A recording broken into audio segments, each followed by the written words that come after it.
સ્વાગત છે તમારું બધાનું મારા એક નવા બ્લોગમાં. તો પહેલાં બધાને રામ રામ સીતારામ, જય શ્રી કૃષ્ણ અને જય વચરાજ. તો ભાઈ સવારમાં ઉઠી ગયા છે ને ઉઠતા વેત જ ભાઈ એક એવો નજારો જોવા મળ્યો ને કે ભાઈ આનંદ આવી ગયો. મને ઉઠતા ભેગો જેવો નજારો જોવા મળી ગયો. મને એમ થાય કે હું ભાઈ સપનું જોઉં છું. અમારે છે ને ખાપટમાં સારામાં સારું એક એવું કામ થઈ ગયું છે સાંજે.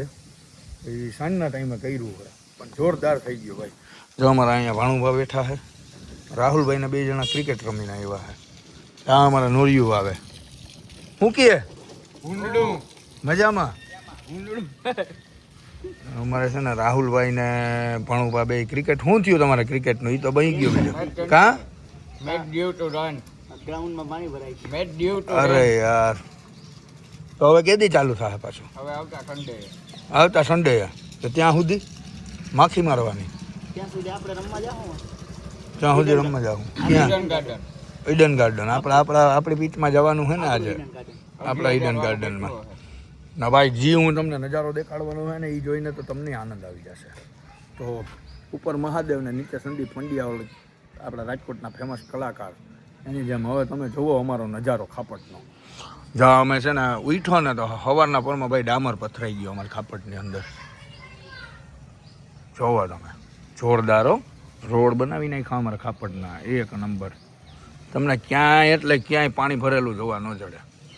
જ્યાં બધી ગલી બલીમાં બધામાં મસ્ત એમ કામ થયું જોરદાર. હું તો યાર સૂતો હતો ને ઉઠો ને તો મેં આ નજારો જોયો ને તો હું જરાક એક આમ ઓલો થઈ ગયો કે ભાઈ નાના ખાપટમાં કામ કર્યું હોય. બાકી કેમ આમ જો કોઈ દી થયું આવું કામ? હું સવારે હાલીને આવ્યો, રાહુલનો ફોન આવ્યો કાલ આપણે રમવા જવા. સવારે આવ્યો તો ઓહો રાહુલ આ જોતો ખરી ડામર થઈ ગયો ને એમ થઈ ગયું કે નાના ભાઈ કામ થયું આ વખતે. આ વખતે કામ થયું એમ. કાઉન્સિલર સારો છે આપણે. એ તો કહું જોરદાર કામ કરે યાર. આપણે ફોન કરીએ એક ફોનમાં એ માણસ, જો એ માણસ અમારા કાઉન્સિલર કયો ફોન કરીએ એક ફોનમાં આવી જાય. કોઈ દી અન્ય નાના જ પાડ્યું એક કામનું. સાંજે મને એમ હતું કે ખાપટમાં કોઈ દી રોડ જ નહીં બને, પણ ના ભાઈ ડામર પથરાઈ ગયો.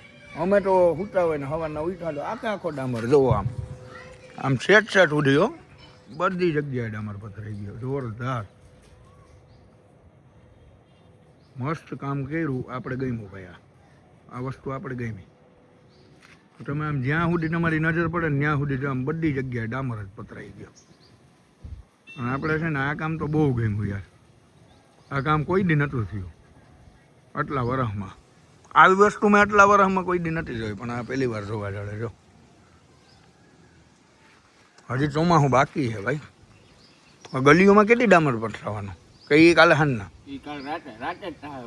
કામ રાતના જ થાય. હા એ બરોબર. કેમ કે વાહન અવર જવર થતું હોય ને યાર.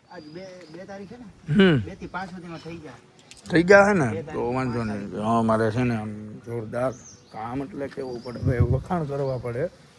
બાકી તો જો આવું ઝીણી બાકાજીકી હાલે છે ને. જો અત્યારે કદાચ નક્કી થાય તો જવાનું છે અમારે ક્રિકેટ રમવા.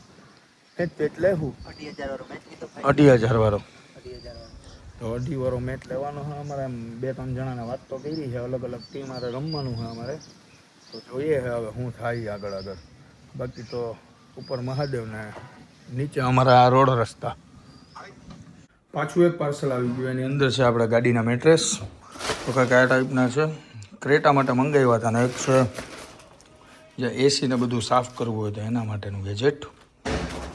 તો આપણે જઈએ. અત્યારે આપણા રાહુલભાઈ છે ને ગાડીને બધું સાફ કરે છે, તો જોઈએ અને થોડીક હેલ્પ કરવા લાગીએ એને. તો જો પહેલાં સ્ટાર્ટિંગ કરી દીધું છે આપણે બુલેટનું. એમાં પાણી મારીને રાખી દીધું ને વાછરા દાદાના આવડમાંના બધા કરી લ્યો દર્શન. આપણા ઘરે જ મંદિર છે દાદાનું આવડમાંનું.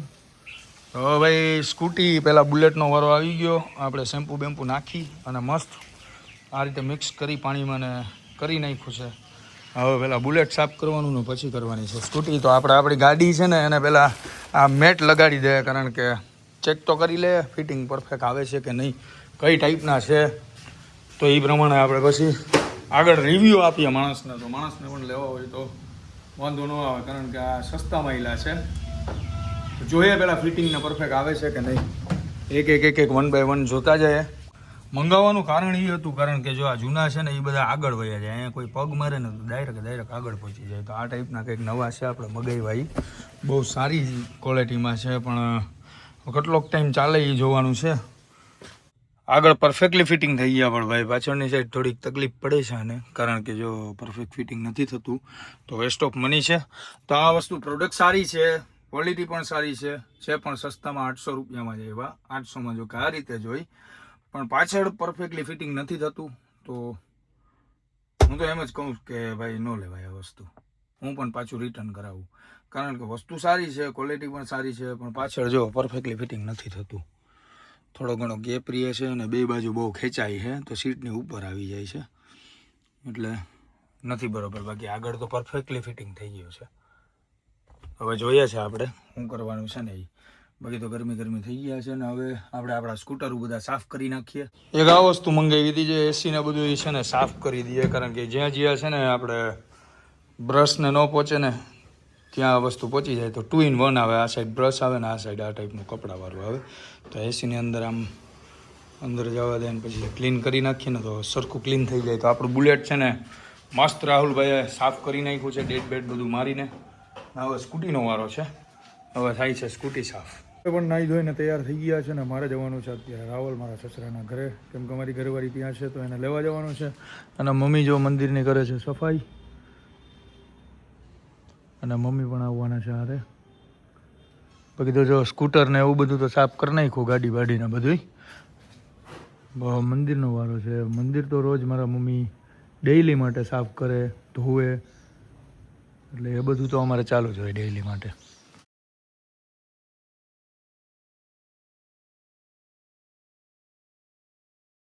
આવ્યા બાદ છે ને અમારા આરવભાઈને મગજની અંદર કંઈક ઘૂરી ઉપડી ગઈ, તો અમારા આરવભાઈએ છે ને આ રીતે ઘર બનાવ્યું ભાઈ ખાટલામાં. બધા ઓશિકા ધૂસા ઓઢવાની બધી ચાદરો એવું બધું કાઢી આવ્યો, ને જો આ નીચે એની સૂવા માટે એટલો સ્પેસ રાખેલો છે. અને આ છે આપણા આરવભાઈની ઝૂંપડી. તો તને આવો કેમ આઈડિયો કેમ આવ્યો મગજની અંદર? મને એક ફેરે વિડિયો જોયો તો આવો મોટા બે ખાટલામાં તે મને આવી ગયો, પછી એમાં આવી ગયો. જોરદાર હો. બાકી તારું ઘર આવી મસ્ત મજાનું ઘર બનાવ્યું જો અમારા આરવભાઈએ.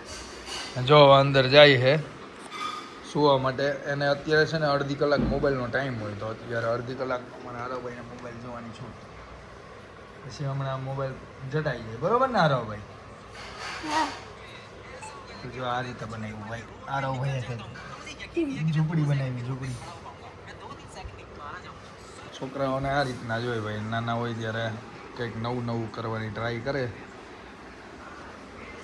ને બાકી અત્યારે તો વરસાદ જેવું પણ લાગે છે. હવે વરસી જાય તો વધારે સારું, કારણ કે ભાઈ વરસાદ વગર તો છે ને બધું ખોટું જ છે. ખેડૂતો બધા વાટ જોવે છે વરસાદની, કે પડે તો જ પછી વાવણી ને આમ તેમ બધું. ઘણા ખેડૂતોએ હજી વાવણી નથી કરેલી, અને ઘણા ખેડૂતોએ વાવણી કરી દીધી છે. તો પાકને પણ નુકસાની જાય, તો વરસાદ વહેલો પડી જાય તો બધા માટે સારામાં સારું એક કહેવાય. અને બધા રાહ જોવે છે, ઉપર જોઈને બેઠા છે કે ભગવાન હવે દયા કરે ને વરસાદ વરસી જાય તો બધાને લાભ મળે. આરવભાઈ છે ને અત્યારે લઈ આવ્યા છે વેફર્સ. કઈ છે આરવ? એક ફોદીનાના, બીજીનું નામ નથી ખબર. એક તીખી અને એક ફોદીનો. હા આ રંબલ્સ છે ને? હા હા, બહુ ભાવે તને? હવે છે ને લેસનમાં એના પડી છે બ્રેક, એટલે હવે નાસ્તો કરવાનો. કાં લેસનમાં બ્રેક પડે એટલે. તો અત્યારે હવે રમવા તો નથી જવાનું ને તારે? હા, હવેથી કાલે છે. તો અમારે જો આરવભાઈનો સેટઅપ આ રીતે ગોઠવેલો છે લેસન કરવા માટે. અને અક્ષર તો ભાઈ આ ટાઈપના થાય છે, હજી તો LKGમાં છે. પંખો ને ફૂલ સુવિધા અહીંયા રાખેલી છે. અહીંયા પાણીની બોટલ ને એવું બધું. આ બેસવા માટે ચેર. અને બાકી આરવભાઈ જો અત્યારે નાસ્તો હવે કરે છે, અને હવે નાસ્તો કરીને પછી આપણે કરવાનું છે પાછું હોમવર્ક, પાછું લેસન કરવાનું ને. બાકી કુકરની સીટી થાય છે અત્યારે. હે આરવ? કેવી થાય છે? શું? જો આવા જ બ્લોગ આવતા રહેશે. જો તમને મારા વિડીયો સારા લાગતા હોય તો વિડીયોને લાઈક કરી દેજો, ન હોય તો ચેનલને સબસ્ક્રાઈબ કરી લેજો. મળીએ આપણે પાછા એક ધમાકેદાર બ્લોગ સાથે. આજ માટે બસ એટલું. Tata bye bye.